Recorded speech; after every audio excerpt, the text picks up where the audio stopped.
Good evening, everybody. Hi, how you doing? My name's Rory Bentley. I'm a medium. I used to be a small, but then I started discovering bread. Anyway, today I'm going to be looking at the new Trivium album, Silence in the Snow. Trivium, what a divisive band. Has any band over the last decade really caused so much controversy, so much division within the metal, hard rock kind of community? Maybe not, maybe baby metal, but aside from that, as a serious band, they've been something that's very, very divisive, despite producing consistently excellent music, I think. The main thing they seem to be punished for is actually having some kind of ambition. But anyway, I'm going to do a little potted history of Trivium, so it pretty much goes like this. Obviously, they released an album that nobody really kind of heard of, first of all, Embers to Inferno. Their breakthrough album, Ascendancy, just went absolutely massive. These guys looked like they had the world on the end of their dick, to put it mildly. And, all the magazines were loving it. They had, just a standout moment at the Download Festival where they, by some wonderful chance, got bumped up to the main stage and just absolutely slayed it in this legendary set that's really gone down in history. And the album itself was just brilliant. It was just full of excellent technical playing, like an almost potted history of heavy metal and hard rock. So many different styles blended together. Yes, they got the Metallica copyist accusation levelled at them, but all it was they had great thrash songwriting mixed with just a much more mature approach to composition. With bits of death metal and excellent musicianship throughout. Then they released The Crusade, which did somewhat feel like a bit of a cash grab, a bit of a, you know what, we are a big band now, so let's write a big band album. And it kind of just fell flat. I think when you go back to it, it's maybe not as bad as I remembered it. Some of the songs live are still pretty good, but yeah, I'm not a big fan of The Crusade. Then we come to Shogun, which is just an absolutely fucking phenomenal record. I absolutely love that album. It's just so... everything about the hard, aggressive Trivium side, or the progressiveness, or the... progressiveness, is that a word? I don't give a fuck. All the progressiveness, all the kind of labyrinthine riffs and rhythmic patterns, and all the shouted vocals, they all came together and just formed just a great, almost progressive metal album. And then the album following that, In Waves, more of a stripped down songwriting approach, but again it just had that heavy, hard edge. And then we got something which was interesting, which was the Vengeance Falls album, which was produced by David Draiman of Disturbed, of kind of fame, a voice there. And a lot of people, again, kind of turned their nose up at that because it did very much feel like they were sanding it down to a mainstream kind of sound. I actually thought a lot of that album really worked, and I think Trivium do something interesting, which they have done throughout their careers, is accentuate certain different parts of their sound. So they have a commercial edge, they have a thrashy edge, they have a more kind of death metal kind of approach, they have a more classic metal approach. And that certainly highlighted the more commercial end of it, and I thought a lot of it worked, to be honest. I thought it was a good album. Some of the vocals sounded a bit too much like Disturbed, like the Vengeance Falls, and it was a bit too much of a Draiman affair vocally, but I thought it was a really nice, solid mainstream metal album. But I did want better things on the next album. So what direction have they gone on this album? Well, let me tell you, Silence in the Snow, as you can see here, is, I wouldn't say more of the same, but it certainly does accentuate the more mainstream, radio-focused approach that Trivium take on, and splices it with some classic heavy metal, which is something that they were actually talking about prior to the album's release, in the build-up and the press.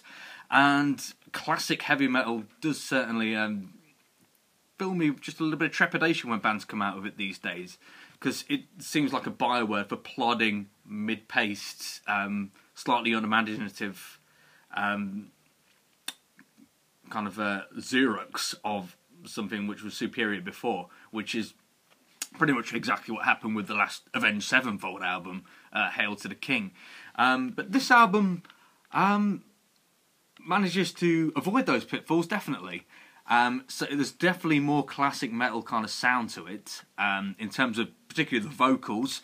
Matt Heafy and the other guys apparently took a lot of vocal lessons prior to the recording of the album. A lot of guitar lessons going back to trying to strengthen their ability there, but vocally speaking particularly, it is very much a classic metal singer approach taken by Matt Heafy, and you know what? He sounds really great on a lot of it.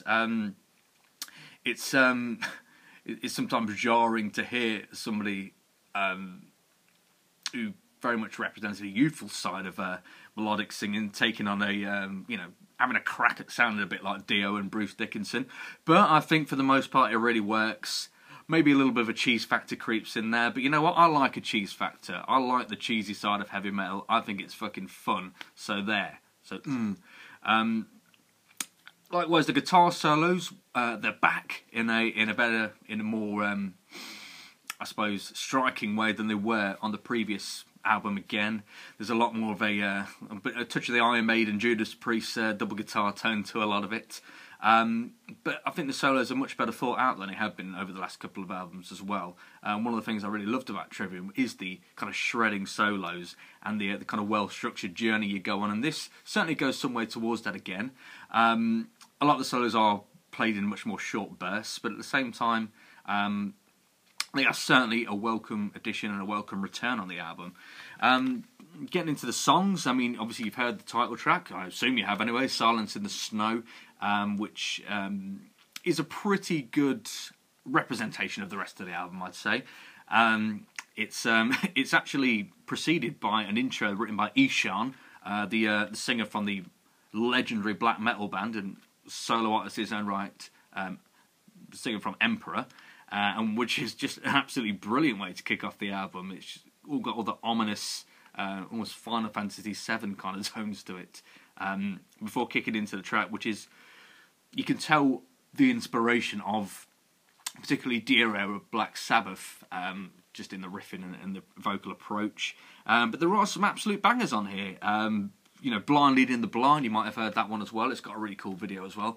But that great melodic vocals, brilliant harmonies, excellently structured songs, but it's still got a nice mid-pace thrash, kind of 3/4 kind of chug to it, which I really enjoyed. Dead and Gone is just a really kind of ripping riff, almost like Meshuggah, kind of almost genty riff, kind of kicking things in, but with some really nice raspy vocals that you haven't really heard from Matt before. Not raspy in a growly sense, raspy in an actual singing sense. I should say there's no growling, there's no scream vocals on this album, and I don't really think it actually misses anything from not having it there. But yeah, that's another great song, another killer chorus. Pull Me From the Void, what a chorus. I don't know how he's going to pull that one off live. There's some really ball-squeezing kind of head voice kind of notes coming out there.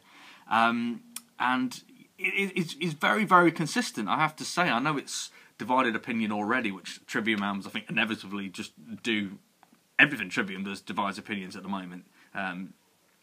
But, you know, it is very, very consistent. It's good, strong, solid melodic metal songwriting. Now, would I prefer a more kind of Ascendancy, Shogun sort of album? Yeah, I probably would, but that's my own personal preference. But they've made a decision to go in a particular direction, and I don't think they can be criticised for that, to be honest. So I think this album, and I really hope it does, will push them over the edge. They had that big explosion of their career at the start. It took a bit of a gradual dip, got it back a bit, and they're kind of, you know, gradually getting there. I really hope this one does push them over the edge and get them into the arenas, get them playing bigger shows, get them on the radio, because I'd much rather see a band like this, a band so talented, so consistently great live, such excellent musicians with a real focus on songwriting. I'd much rather see a band like this becoming the gateway band, as it were, to the heavier stuff, than a Five Finger Death Punch, than a Disturbed, or, you know, your kind of standard meat and potatoes wrestling soundtrack kind of metal that seems to get popular. You know, I'd rather have these than fucking Soil or Drowning Pool. I'm saying that's a bit of an antiquated reference. And I really hope this album pushes them over the edge. So I would give Silence in the Snow a solid 8 out of 10. I'd thoroughly recommend checking it out. If you're not a fan of the more kind of stripped down melodic side of Trivium, you might not like this album, but I'd say still give it a try because it still incorporates the more technical, freshy elements in there. But yeah, Trivium, Silence in the Snow. Really pleasantly surprised by it. Can't wait to hear more. Really hope it pushes them over the edge. So, that's my review for the evening. Let me know what you think of the new Trivium album. I'm going to be looking at some other stuff. Maybe, like I said in the previous video, you don't care about the previous video, but I'm going to tell you anyway, because that's what I do. Yeah, so I'm going to be looking at some other stuff that came out earlier in the year that might have been missed out. A lot of new music I'm checking out at the moment. So, yeah. I guess I'll see you later because I haven't really got a coherent conclusion and I haven't really got a closing line. Maybe that's something I need to work on. But you know what? Get off my case. I'm just one man, alright? Okay, see you later anyway.